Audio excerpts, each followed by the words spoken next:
পাবদা মাছের ঝাল। নমস্কার সকলকে, spiritual creative tips and initiative চ্যানেলে সকলকে স্বাগত জানাই।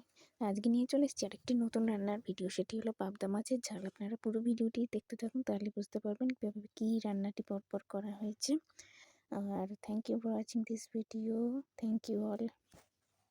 সকলকে অনেক ধন্যবাদ ভিডিওটি দেখার জন্যে। সকলকে আমার প্রণাম ও ভালোবাসা জানালাম অনেক। সকলে খুব ভালো থাকবেন। পুরো ভিডিওটি দেখতে থাকুন। নমস্কার।